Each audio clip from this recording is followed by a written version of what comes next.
여러분 안녕하십니까? 수요일 아침 여수 MBC 뉴스투데이입니다. 여수 지역의 시민단체들이 여순 사건 특별법 제정에 민주당이 더 적극적으로 임해줄 것을 촉구했습니다. 여수 시민사회단체 연대회의는 어제 성명을 내고 특별법안이 상임위 법안 심사 소위에 묶여 자칫 자동 폐기될 수도 있다는 불안감이 증폭되고 있는데도 여당인 민주당은 법 제정 추진 의지를 보이지 않고 있다며 이같이 요구했습니다. 여순 사건 특별법안은 20대 국회 들어 정인화 의원이 특별법안을 발의한 이후 5개 법안이 발의돼 처리를 기다리고 있습니다. 지역의 특산물을 이용한 가공식품들이 해외 수출길에 오르고 있습니다. 국내 점유율을 높이기 힘든 농업회사와 식품 중소기업들이 해외로 눈을 돌리면서 지자체 등도 지원책을 고심하고 있습니다. 문형철 기자입니다. 순천의 한 농업회사가 출시한 곤약 젤리입니다. 저칼로리 다이어트 식품을 선호하는 요즘 트렌드를 반영한 제품으로 월등 지역의 특산물인 매실과 복숭아, 그리고 나간 배를 주 재료로 사용했습니다. 국내 판매용으로 만들었던 이 제품이 최근 일본 수출길에 올랐습니다. 수출액은 우리 돈 1,500만 원 수준이지만 지난해 중국에 이어 올해는 일본에서도 새로운 가능성을 확인했습니다. 대기업이 아닌 이상 국내 소비자들을 적은 소비 양으로 갖고는 도저히 회사가 유지 운영이 힘들기 때문에 해외에 눈을 돌리는 겁니다. 샘플을 가지고 또 테스트한 결과 굉장히 좋은 결과가 있어서. 전남 지역의 농산물 가공품 수출액은 연간 6,700만 달러로 신선 농산물 수출액보다 1.8배 정도 많습니다. 농업회사나 농산물 관련 업체들은 새로운 종류의 가공식품을 개발해 해외 시장의 문을 두드리고 있습니다. 하지만 규모가 크지 않은 지역 업체들의 특성상 해외 시장에 대한 정보를 얻기 힘들고 판로를 뚫기도 만만치 않습니다. 이 같은 현실을 고려해 지자체에서는 무역과 관련된 공기업 등과 연계해 수출 절차를 지원하는 한편 해외에서 개최되는 식품 박람회의 참여 횟수를 늘리거나 현지 수출 상담회를 확대하는 분위기입니다.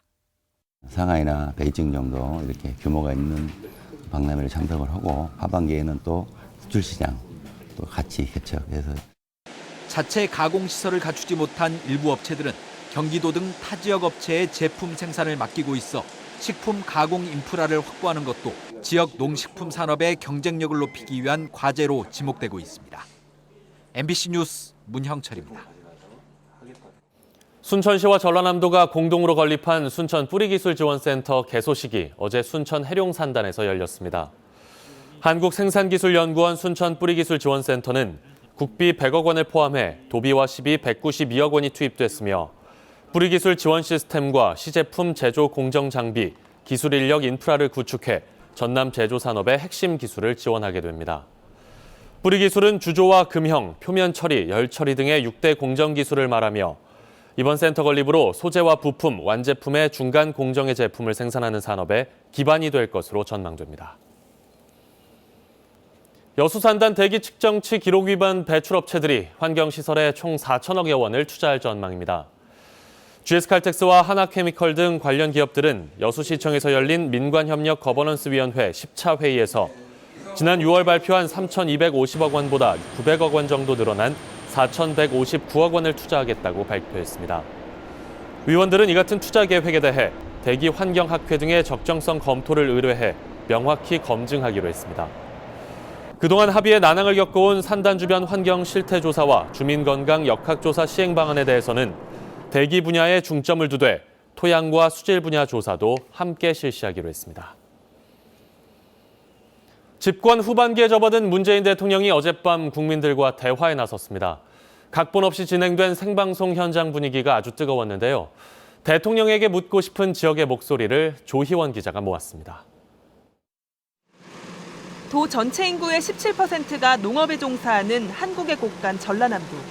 지역 농민들의 가장 큰 관심사는 개발도상국 지위 포기에 대한 대책과 귀농 가구를 위한 정책이었습니다. 개발도상국 지위를 포기함으로써 농업인들이 많은 시련을 닥칠 것이라고 예고되어 있습니다. 돌아왔던 젊은이들이 몇 년 살지 못하고 정착을 못하고 다시금 도시로 떠나는 게 현실입니다. 행복한 농촌을 만들 수 있는 정책이 필요합니다. 소수의 어민들이 소외당하고 있는 열악한 어업 현실을 지적하는 목소리도 있었습니다. 저희 잠수기업은 심해 잠수사가 직접 들어가 조업하는 관계로 애로사항이 많습니다. 그러나 저희들은 소수라 정부나 지자체의 의사 반영이 어렵습니다. 지역의 허리인 여수산단 근로자들은 주 52시간 근무제를 화두로 제시했습니다. 법 시행이 코앞으로 다가왔지만 달라진 건 없다는 호소였습니다. 근무 시간 52시간 단축으로 인하여 근무 형태가 3조 3교대에서 4조 3교대로 변경될 예정입니다. 하지만 사측에서는 근무 형태 변경으로 인한 임금 보존과 인원 중축에 대한 구체적인 해결안이 없는 것으로 알고 있습니다.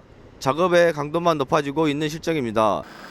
70주기가 지난 지금까지 단 한 걸음도 내딛지 못한 채 제자리 걸음만 하고 있는 여순 사건 특별법 제정에 대한 질문도 빠지지 않았습니다.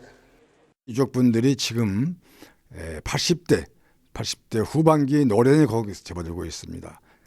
제주 4.3 사건은 이미 특별법이 제정돼서 국가의 기념일을 제정하고 문재인 대통령께서 직접 4.3 추념식에 참석해서 좋은 말씀하셨습니다. 저도 그게 참석했는데요. 정말 부러웠습니다.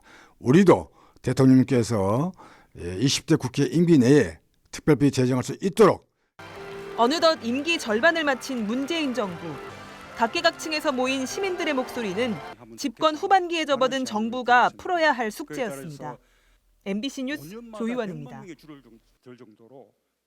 바닷속에 그물을 설치해 고기를 잡는 정치망어업은 그물의 이물질을 털어내고 다시 바닷속에 설치하는 작업을 반복합니다. 그 작업장 인근의 주민들은 날아오는 먼지와 악취에 시달리고 있다며 수년째 민원을 제기하고 있습니다. 강서영 기자가 취재했습니다. 여수시 돌산읍의 한 도로가. 중장비를 동원해 정치망 그물을 털어내고 말리는 건조 작업이 한창입니다. 또 다른 숲길에서도 정치망 건조 작업이 이루어지고 있습니다. 건조를 기다리는 그물에서는 부착된 이물질이 부패하면서 악취가 피어오르고 파리가 들끓습니다. 이렇게 돌산읍 곳곳에서는 정치망 그물 건조 작업이 이루어지면서 인근 주민들은 불편함을 호소하고 있습니다. 그물을 털 때 나오는 먼지가 바람을 타고 마을에 들어오는 것은 물론 농작물에도 피해를 입힌다는 겁니다. 한여름 되면 썩는 데가 나서 지나가지는 못해. 갓을 많이 재배를 하고 있거든요. 발생하는 거는 이끼들이 갓에 먼지가 바람에 의해서 와서 붙게 돼. 잇따르는 민원에도 여수시는 뾰족한 대책을 찾지 못하고 있습니다. 공사장과 시멘트 공장처럼 대기 중에 먼지를 발생시키는 작업장을 비산먼지 배출 사업장으로 분류해 관리하는데 정치망 건조장은 이 비산먼지 배출 사업장으로 분류되지 않기 때문입니다.